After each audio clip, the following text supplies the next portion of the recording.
Kvaq-Tv is sponsored in part by student activities at UTRGV, which will host the Stomp from 11 a.m. to 2 p.m. August 29th on the Student Union lawn in Brownsville, and from 4 to 7 p.m. August 31st at the University Recreation Center in Edinburgh. The Stomp brings university departments, academic programs, student organizations, area merchants, and community service agencies together in a festive environment to welcome students during the first week of the fall semester. The event features free food, entertainment, cool swag, and is your one-stop for connecting to all the opportunities to get involved. To learn more, visit utrgv.edu/welcome week.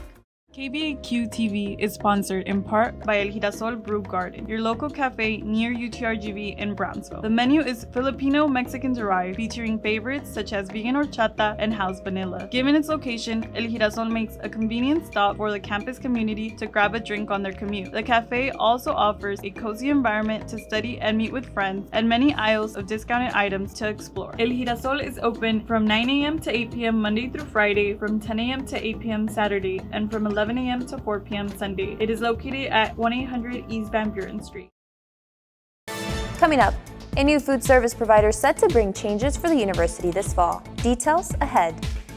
Plus, the UTRGV Day of Giving 2023 is right around the corner. Here's what you need to know. And a nonprofit organization to host a free dental clinic in the RGV. Kvaq-Tv starts now.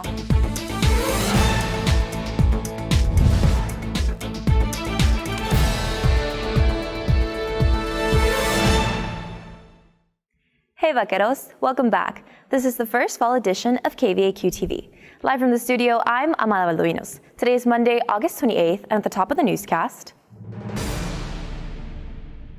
During the summer, UTRGV transitioned to a new food service provider, Chartwell's Higher Education, leading to big changes for on-campus dining. Tristan, what's in store for UTRGV?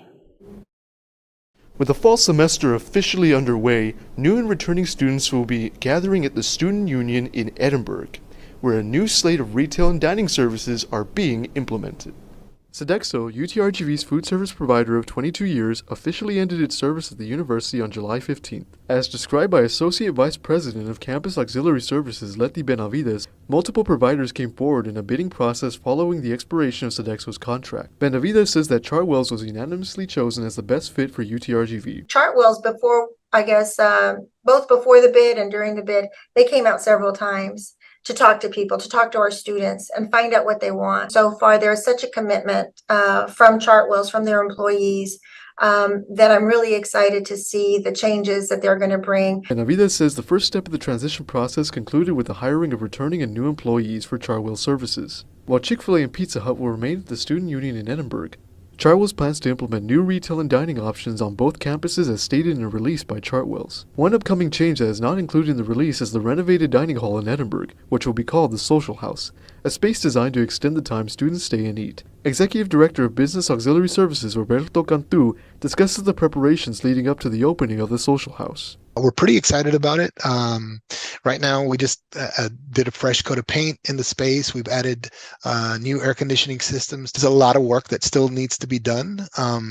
But I mean, we're going to be ready for 8/28, definitely. With Chartwell's goal of increasing student time on campus, students like marketing senior Cielo Amaya believe that promoting the options at UTRGV is key. The grill was okay, but I didn't find out that it was okay until probably this year. Maybe giving some out to the students that are walking by, and we try it and oh. The new retail and dining services are currently open in the Brownsville and Edinburgh campuses as of this week, with continuous improvements based on feedback planned over a 3-year period. Back to you, Amada.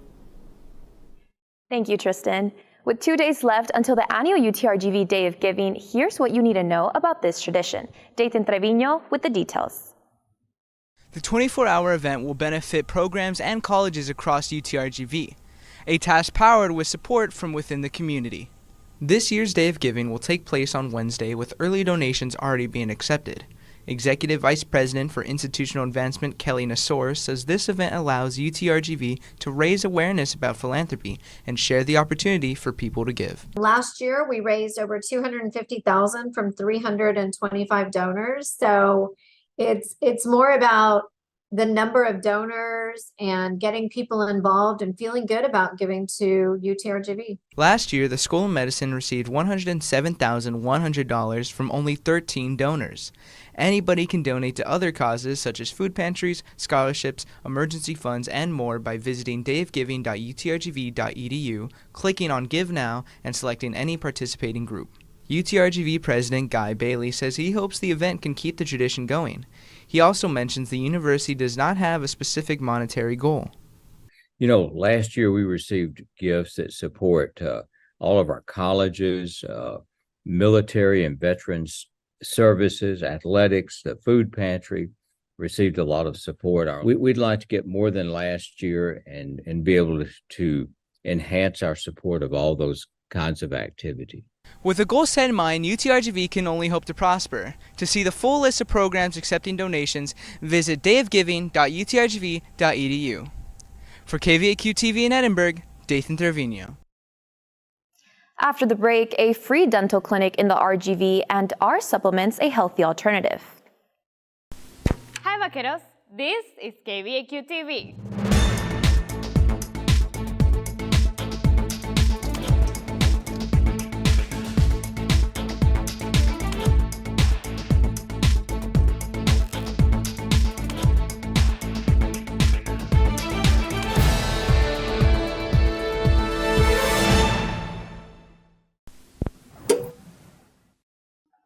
According to the American Dental Association, 33.6% of the U.S. population does not have any type of dental benefits. Andrea, what is Hidalgo County doing about this? Hidalgo County is partnering up with local dentists, DHR Health, Lone Star National Bank, and others to bring the first Texas Mission of Mercy RGV dental outreach event. Oral surgeon Dr. Carlos Cruz and other dentists will provide dental care for underserved populations starting at 6 a.m. September 15 and 16 at the Bert Ogden Arena in Edinburgh. Cruz initiated the event idea and says the mouth is the first orifice of the body, making dental care and hygiene important. He says patients will often go to the dentist with a toothache and end up in the emergency room, where if lucky they will be given painkillers and antibiotics. Or they come back the following day with a facial abscess, then one of us will treat them, and the patient has to stay a few days in the hospital. And those patients, we can save them doing this type of events. The Texas Mission of Mercy is a nonprofit organization that hosts multiple outreach events across the state. Hidalgo County will have around 50 volunteer dentists to help the community. Dr. Lorena Molina Rojas, another dentist participating in the event, says they are expecting to have about 800 patients. She mentions they cannot do all the treatments, but will address emergencies and people's main complaints. The inflammation in the body that can cause heart disease, diabetes, dementia. And it's the bacteria live in our mouth, and yes, it's very, very important to have regular dental care, dental cleanings, and of course dental health. The Hidalgo County Community Services Agency allocated $65,000 from federal and state funding to make this project possible. Hidalgo County Judge Richard Cortez says it is a much needed event as a lot of people in the community do not have access to health care. So to have this event here is something very special. It also shows the compassion and the type of people and organizations that we have, that a lot of people came together for this event. The community is advised to attend the pre-screening event to reduce wait time. The next pre-screening will take place from 8 a.m. to 2 p.m. September 9 at Nuestra Clínica del Valle in Mission. For Kvaq-Tv in Edinburgh, Andrea Flores. More and more people are taking supplements to enhance their diets and to achieve their health goals. But are they really safe and beneficial? Julia Guerrero with the story. According to a study conducted by the Center for Disease Control in 2018, more than 57% of adults took a daily dietary supplement. The National Institutes of Health says dietary supplements are used to help fill the gaps in a person's diet where there is a lack of nutrition. According to the CDC, the most common supplement people take is a daily multivitamin, but they come in many forms, from pills to the add-ins in protein and energy drinks. Clinical Assistant Professor Chelsea Alamia says supplements can help boost your diet when cleared by a doctor, but they should not be the first option. The Academy of Nutrition and Dietetics states that to use whole foods first, no matter what. So if you are training for an athletic event If you're an athlete, they recommend use whole foods first. And if there's some sort of gap as far as carbohydrate or protein, then look into supplements. But when we look at the studies tell us that taking it in the form of a supplement is not beneficial over eating a whole food. Professor Alamia says it is best to do your research before taking supplements because there are some ingredients that have been banned and are not safe for consumers. Psychology sophomore Alessandro Munoz says he takes supplements.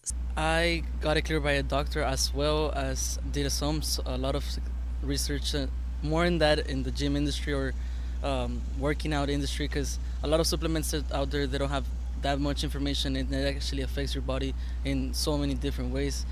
Even with research and Dr. Clarence, consumers should be mindful when taking supplements as they are regulated differently than whole foods are. The Food and Drug Administration regulates all foods and food ingredients that are offered by sale except for a variety of meats that are regulated by the U.S. Department of Agriculture. Dietary supplements do not follow under this.